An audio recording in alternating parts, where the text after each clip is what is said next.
Selfie রোগে আক্রান্ত হয়ে গেছি আমরা। আজীব ব্যাপার। যদি সলিড কেউ থাকে যে আমি আল্লাহর জন্য করছি, ওয়ালিল্লাহি আলান নাস, আল্লাহর জন্য আমি হজ করছি, কথাটা যদি সলিড থাকে, ভিতরে থাকে, আল্লাহর কসম সে কোনোদিন ছবি উঠাইতে পারে না। কারণ আমার হজটা আল্লাহর জন্য, আমি মানুষকে দেখার জন্য কি দরকার, কথা বলা। দেখেন না রমজানে বেশ কিছু লোক যাকাত দিছে, লুঙ্গি শাড়ি। আমি সবচেয়ে অবাক হয়েছে এবং কষ্ট পাইছি, আবার হাসিও দিছি একটা কারণে। সেটা হইলো এক ইফতারের সময় এক প্লেট বিরিয়ানি তেহারি দিছে একজন ভিক্ষুককে, এক প্লেট তেহারি কয়টা, একজন খাবার মতো আর কি। এটা দিয়া 5জন 7 জনে দূরে রাখছে, ওটা আছে ওটা, কথা বলা। হাই হাই লা হাওলা ওয়ালা কুওয়াতা ইল্লা বিল্লাহ। একটা ভিক্ষুক, একটা গরিব, তারা ইফতারি করাইতেছেন, ইফতারি করাইলেন, এক প্লেট তিহারি দিলেন, এক প্লেট বা আপনি বিরিয়ানি দিলেন, সে ইফতারি করবে, আপনার জন্য দোয়া করবে, সে খুশি হবে, তার পরিপূর্ণ সবটা আপনাকে আল্লাহ দিবে। আর আপনি সবের আশা না কইরা 5জন 7 জন একটা প্লেট ধরে রাখছেন, ধরে দেখাও আমরা ইফতারি করাইতেছি গরিবদেরকে, মানুষ দেখো, আগামীতে আমরা বুঝতে লাগবো না, কথা বলা। সি সি সি, কত নিকৃষ্ট মানুষ, কথা বলা। আসতে বলো, কত নিকৃষ্ট মানুষ হইতে পারে যে একটা প্লেট খাবার ইফতারি দে, এটার 5-7 জন ধরে ছবি উঠা, কত নিকৃষ্ট মানুষ জুড়ে কর, নাউজুবিল্লাহ।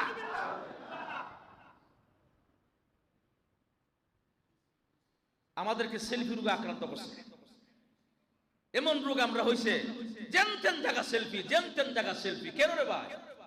জরুরি কাজে ছবি উঠানো জায়েজ আছে, জরুরি কাজে এইভাবে যে করে ওপেন ভাবে জায়গা জায়গা ছবি, জায়গা জায়গা ছবি। হ্যাঁ, একদিন দেখি এক বেটা বাথরুমে গেছে, বাথরুমে যে গরম লাগতেছে, ফেসবুক দিচ্ছে, গরমের দিন আইসি তো, বাথরুমে ফ্যান নাই, বাথরুম করতে, টয়লেট করতে গেছে, টয়লেটের মধ্যে গরম লাগতেছে, এটাও ছাড়তেছে ফেসবুক, কথা বলা। কি দিয়ে খাবার খাইছে এটাও ছাড়তেছে, পাকের করে যে কি আছে না আছে সব দেখাইতেছে। আমার সবচেয়ে আরেকটা অবাক লাগছে বর্তমান যুগে, কত নিমক হারাম, কত অবাক করা কাণ্ড। নিজের বউকে দেয়া নিজে নাটক কইরা ভিউ বাড়ায়া ইনকাম করে পেটের দান্দা করে, আসে না নাই? নিজের বউকে ফেসবুকে চাল্লা, নিজের বউকে অনলাইনে চাল্লায়, নিজের বউকে ছেড়ে দিলায় মানুষের সামনে। তোমার মতো নির্লজ্জ আর বেহায়া পৃথিবীতে আর কেউ হতে পারে না।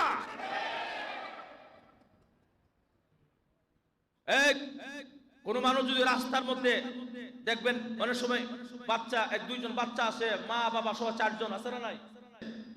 তো একজন জিজ্ঞাসা করলো যে এভাবে ভিক্ষা করলেন যে আপনার 4 জন মিলে, মহিলা অসুস্থ মানুষ। তো একজন বললো, এই মহিলা, আপনি কি বাসা কাজটা করতে পারেন না? করলে তো আপনাকে জানটা বাসে। তখন মহিলা জবাব দেয়, আরে আমি থাকলে, আমার পোলাপান থাকে সাথে, আমার বাচ্চা পোলাপান থাকলে আমার ইনকামটা আরো বেশিও আমাদের, কথা না। এই স্বামী পুরুষ মিলে, স্বামী স্ত্রী মিলে, আর 2 সন্তানকে মিলে 4 জন রাস্তায় একসাথে হাঁটে, একসাথে হাঁটলে নাকি তাদের ইনকামটা বেশিও, মানুষের একটু পয়সা করে বেশি দেয়, আছে না নাই? আচ্ছা, মিথ্যা কথা বলে আপনার চুপ থাকেন, আমি কি সত্য বলি নাই? এবং আছে না নাই? 4 জন মিলে, স্বামী স্ত্রী 2 জন, 2 সন্তান তাদের, এই 4 জন মিলে রাস্তায় হাঁটে আর ভিক্ষা করে বেশি পয়সা পাওয়ার জন্য, আছে না নাই? এটা কোনো অসুবিধা নাই মনে করি। কেন জানেননি? কারণ যে বেটা নিজের বউর ছবি দিয়া, নিজের স্ত্রীর ছবি, নিজের স্ত্রীর ভিডিও করে মানুষ সামনে ওপেন ছাইরা দে, ওই লোকের ভিক্ষুকের চাইতো এই বেটা আরো বেশি জঘন্য, জঘন্য, ঠিক না? নিজের বউর ছবি ছাইরা দিয়েছে বেটা, বেহায়া।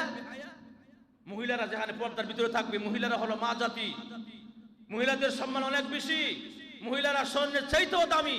যে মহিলা আজকে পর্দার ভিতরে থাকবে, এই মহিলাকে আজকে ওপেন ভাবে লাইভে নিয়ে আসলা, এই মহিলাকে ওপেন ভাবে ভিডিও করে ছেড়ে দিলা, পুরা পৃথিবীর গোটা মানুষের সামনে মানুষ দেখলো আর মজা নিল।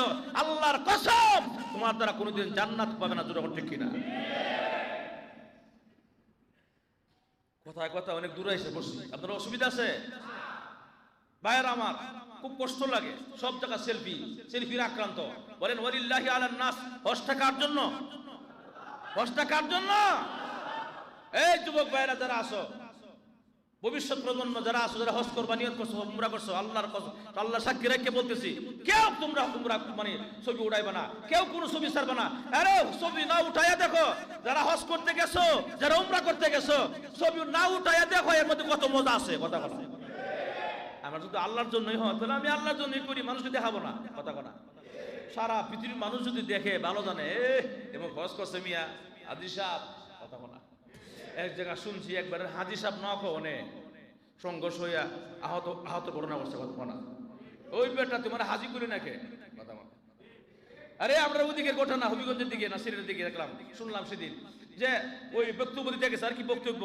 এখন আপনাদের সামনে এমন ভাই বক্তব্য দিবেন, কে লেগে হাজি সাহেব করলো না, এরপরে দেহের একটা সাইজ করলো। কথা বলা হাজি সাহেব হাজির নামে কলঙ্ক। কথা বলা তোমার নামে শুরুতে হাজি কইলো না, তুমি তারে আহত ঘটনা ঘটাইলা। তোমার মতো রিমো হারাম ফাজি কেউ নাই। তোমার নামে শুরুতে হাজি সাহেব না বলে তোমার খারাপ লাগে, হাজি সাহেব না লেখলে খারাপ লাগে, হাজি সাহেব না বললে খারাপ লাগে। তোমার মতো তুমি হাজি না, তুমি ফাজি। ঠিক কিনা? হ্যাঁ, যদি কেউ সম্মানের সাথে ডাকে আপনাকে আলহামদুলিল্লাহ। কথা বলা যদি আপনার সম্মান দেখে ওটাকে হাজি সাহেব কেমন আছেন আলহামদুলিল্লাহ, এটা সম্মান সূচক। কিন্তু আপনি তার থেকে আশা করতে পারেন না আমার হাজি সাহেব ডাকুক, আমার হাজি সাহেব ডাকুক, আমি শুনুক, মানুষ শুনুক, জানুক, এরকম যাতে না হয়ে যায়। যদি কেউ কাউকে সম্মান সাথে ডাকে হাজি সাহেব আলহামদুলিল্লাহ, এটা আমি সম্মান আল্লাহ আমারে দিছে, এটা কোন নিজে চাই নাই, আল্লাহ পক্ষ থেকে আসছে। কথা বলা এটা ঠিক আছে। হাজি সাহেব না ডাকলে না লেখলে যে আপনি আহত ঘটনা ঘটাইলেন, আপনি হাজি না, আপনি ফাজি। কথা কনা আল্লাহ হেফাজত করুক, আমিন কোন। যে কথাটা বলতেছিলাম, ওয়ালিল্লাহি আলান নাস, হজটা কার জন্য? হিজ্জুল বাইতি মান ইসতাতা ইলাইহি সাবিলা। আল্লাহ রাব্বুল আলামিন বলেন পৃথিবীর মানুষেরা তোমাদের জন্য আমি আল্লাহ হজকে ফরজ করে দিলাম। তার মানে সবার জন্য নয়, সবার জন্য নয়। কার জন্য ফরজ করলাম? আল্লাহ পরিষ্কার করে দিলেন ইসতাতা অটল টাকা, অবিচল টাকা। বলে ওই পর্যন্ত তোমার দুনিয়ার এই তোমার সংসারের খরচ বহন করার পরেও যদি বিশেষ অবশিষ্ট যে টাকাগুলো আছে ওই জায়গা পর্যন্ত পৌঁছার ক্ষমতা আছে, আসার ক্ষমতা আছে, তাহলে তোমার জন্য আল্লাহ হজকে ফরজ করে দিয়েছে। কথাটা বুঝছেন আপনারা? হজ কার জন্য ফরজ? আল্লাহ নিজে বলছেন মানিস্তাতু আলাইহি সাবিলা, যার এই তার সংসারের খরচ বহন এক মাসের 40 দিনের খরচ বহন করার পরেও আর অবশিষ্ট এমন টাকা থাকে যেই টাকা সে আল্লাহর বাড়ি পর্যন্ত পৌঁছার ক্ষমতা আছে, তৌফিক আছে, এবং সেখান থেকে ঘুরে সে আসতে পারবে এমন ক্ষমতা যার আছে, তার পরিবারের খরচ ছাড়া যদি অবশিষ্ট এমন টাকা থাকে, তার জন্য হজ করা ফরজ। কথা বলা তাহলে এমন এমন এমন সচ্ছল লোক, ধনী লোক আমরা সমাজে আছে না নাই? কম না বেশি? অনেক বেশি মিয়া। তার সংসার খরচ বহন করেও আরো বহু টাকা থাকে, ওই জায়গা আর দুইবার আওয়াজ করতে পারে। কথা বলা এমন লোক আছে কিন্তু হজ করে না, হজ করে না, টাকা খরচ হয়ে যাবে, টাকা খরচ হবে, হজ করে না। কথা বলা এই মনোভাব দিয়ে যারা পয়সা রয়েছে তাদের দুনিয়া বরবাদ, আখিরাত বরবাদ। কথা কন, কথা কন। তারা হজ করে না, তারা যায় না, টাকা খরচ হয়ে যাবে। গেলে আপনি কেমনে চলবো, বাকি দিন কেমনে চলবো? তুমি যে টাকা জমাইতেছো ওই টাকা তো তোমার না, টাকা অন্য মানুষের। কথা বলা এই জন্য আমার উস্তাদ বলতো ফরিদাবাদ মাদ্রাসায়, আমি তো মাদ্রাসা পড়ছি, ফরিদাবাদ মাদ্রাসার এক উস্তাদ বলতো, এই যে তোমার গায়ে এটা কোটিটা আছে, এটা কার? কজুরা আমার না, তোমার পকেটে টাকা আছে, টাকাটা কার? কজুরা। আমি বললাম আমার। আরে বোকা বেয়াক্কল, এই টাকা পকেটের টাকা তোমার না। আমি হুজুর এটা আমার টাকা, আমি পকেটে হাত ঢুকাই, আমি আনতে পারতাছি, আমি মজা কিনতে পারতাছি, খাইতে পারতাছি, এটা আমার টাকা না। না না, তোর তোমার কি জানো? বলে তোমার হলো যেটা তুমি খেয়ে ফেলছো এটা তোমার। কথা বলা আর তোমার পকেটে যে টাকাটা আছে এটা তোমার না, তোমার রুহুটা এখন বের হয়ে গেল, রাস হয়ে গেল গা, এই টাকা আরেকজনের। কথা কোন ঠিক কিনা মুসলমান? তাহলে তুমি যে ওই যে 5 বছর পরে 3 বছর পরে হজ করবা, আল্লাহ তোমার এখন সম্পদ দিচ্ছে, এমন এক সময় আসতে পারে তোমার জীবনে আর হজ করা হবে না, খালি জামালা পাইতে থাকবো, জামালা পাইতেই থাকবে, তাহলে আর হজ করার সুযোগ হবে না। এই জন্য আগে থাকতেই সতর্কতা কি আমরা সামর্থ্য থাকা অবস্থায় তাড়াতাড়ি হজ করেন, এমন একটা দিন সামনে আসবে আর আপনাকে ব্যস্ততা ছাড়বে না। এই ব্যস্ততায় দেখবেন যে অনেকে মানে দাড়িটা পাকলে হজ মনে আসেনি, দাড়ি পাকলে তুমি বাঁচবা এই পর্যন্ত গ্যারান্টি দিল কেটা? কোন গ্যারান্টি নাই। আর কোন সংসারের মেয়েটা বড় হয়ে গেছে, মেয়েটার বিয়া দিয়ে লই আর 2 বছর পরে জামানে হজে মেয়েটার বিয়া দিবাই, ওই সুযোগ হায়াত পাইবা, গ্যারান্টি কে দিল? কোন গ্যারান্টি আছে? নাই। তাহলে দাড়ি পাকার, দাড়ি সাদা হোক এই পর্যন্ত বাঁচবাই, গ্যারান্টি নাই। মেয়েকে 3 বছর পরে 2 বছর পরে বিয়া দিবাই, ওই গ্যারান্টিও তোমার হায়াত পর্যন্ত নাই। অর্থাৎ যেহেতু হায়াত নাই, আমার যে কোনো সময় রুহটা শ্বাসটা বের হয়ে যেতে পারে, আমি লাশ হতে পারি। ওই লাশ হওয়ার আগে আগে, শ্বাসটা বের হওয়ার আগে আগে আমার আল্লাহর করে গিয়া লাভবাহিক দেওয়ার দরকার। যখন ঠিক কিনা? হজের কি ফজিলত, হজ না করলে কি পরিণতি? ইনশাআল্লাহ আগামী জমা কম, কি কর সময় কম, জুমার দিন বেশি আলোচনা করা যায় না।